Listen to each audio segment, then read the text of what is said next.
Good morning, folks. It's your old Uncle Jason here, serving you up a hearty spiritual meal, going through the book of Hebrews. Today's chapter reading is from Hebrews chapter 8. So let's get into it. Now of the things which we have spoken, this is the sum. We have such an high priest, who is set on the right hand of the throne of the majesty in heaven, a minister of the sanctuary and of the true tabernacle, which the Lord pitched, and not man. For every high priest is ordained to offer gifts and sacrifices, wherefore it is of necessity that this man have somewhat also to offer. For if we were on earth, he should not be a priest, seeing that there are priests that offer gifts according to the law, who serve unto the example and shadow of heavenly things, as Moses was admonished of God when he was about to make the tabernacle. For he saith he that thou make all things according to the pattern shown to thee in the mount. But now hath he obtained a more excellent ministry, by how much also he is the mediator of a better covenant, which was established upon better promises. For if that first covenant had been faultless, then should no place have been sought for the second. For finding fault with them, he saith, Behold, the days come, saith the Lord, when I will make a new covenant with the house of Israel and of the house of Judah, not according to the covenant that I made with their fathers in the day when I took them by the hand to lead them out of the land of Egypt, because they continued not in my covenant, and I regarded them not, saith the Lord. For this is the covenant that I will make with the house of Israel.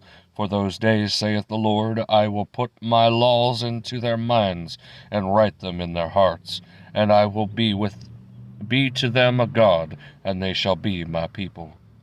And they shall not teach every man his neighbor, and every man his brother, saying, Know the Lord, for all shall know me, from the least to the greatest. For I will be merciful to their unrighteousness, and their sins and their iniquities will I remember no more. In that he saith, A new covenant, he hath made the first old. Now that which decayeth and waxed old is ready to vanish away. So in other words, folks, God had intended to make a new covenant even in the midst of the old. Because of the hardness of our hearts, he made that which was, and he promised to make it anew. If you follow the law, you have to follow the whole law. Observing festivals, observing days, sacrifices of both a sin offering, praise offering, a sin offering, all of this stuff, you have to do it all to the nth degree. And even then, you're not truly saved, because that sin, the blood that was shed of those animals, was simply a covering for the sins of the people. Hence, the scapegoat. Think about that. God himself, in human form, Jesus Christ, he stated that he was the final sacrifice. All the sins of humanity, past, present, and future, were laid upon him that day when he was on Calvary and died on the cross. It is a horrific thing that he went through, but it was for you and me. We, as a people, need to understand the love of God and what he went through. For God so loved the world that he gave his only begotten Son, that whosoever believeth in him shall not perish, but have everlasting life. He is our high priest. He is our mediator. He is our scapegoat. He is the final sacrifice. He is the great I am. He is the Alpha and the Omega. He is the Word. He was at the beginning, and He is now, and forever will be. I assure you, folks, if you put your hand in the hand of the man from Galilee, you will be led in the right path, because you will no longer be led by the blind. And the blind lead the blind, they both fall in the ditch. There's a lot of stuff to meditate on today, folks, and I encourage you to meditate on it with the utmost care, because this very moment may be your last to consider the salvation of the Lord. Because we're not guaranteed tomorrow. We're not guaranteed the next 5 minutes. So I encourage you to get alone with God. Even if you don't believe in Him, I encourage you, pray the prayer. So, Father, I don't just say, Lord, I don't believe that you're real, but I am reaching out to you because I want to make you real. Even something as simple as that prayer right there could move the hand of God.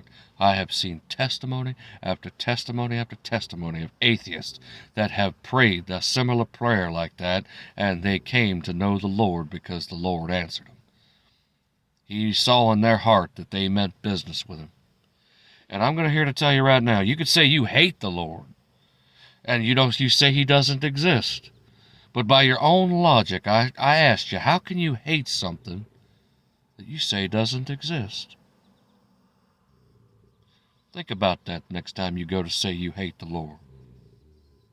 And even in the midst of your hatred towards Him, He still loves you.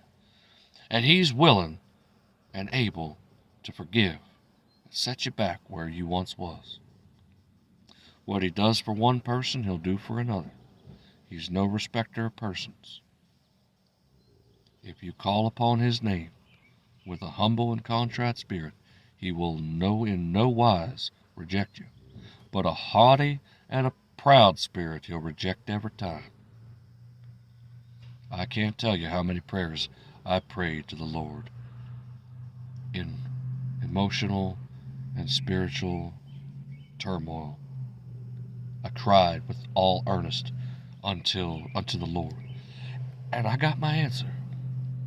It may not have been the answer that I liked or even wanted, but it was an answer nonetheless. And the one area that reminded me that God's still there is whenever I mess up, He puts me back on the path. He chastens whom He loves. It's whenever you feel that urge, that tin in your heart that something is wrong. If your heart condemns you not, then you have peace with God. But if your heart condemns you, there's someone here greater than your heart. So, but be mindful. If you do something and you don't feel guilty about it, and you know for a fact that it was indeed a sin, you're on some dangerous ground. And you better get back to that altar and get you right with God. Because we know not that day and the hour when God says, enough. We know not the day nor the hour when God will say, it's time. The trump of God shall sound, and they that are the dead in Christ shall rise and be caught up in the air, and they that are alive and remain shall be caught up with them, there to be with the Lord forever. Think about that. The time is short, our days are fleeting, and we know not when the Master is going to return. So get you right with God while you still can, because we are not promised tomorrow. I pray that the word that was spoken today be sowed on good ground. I pray the Lord prepare your hearts for whatever the Lord hath prepared just for you. This might be your last moment.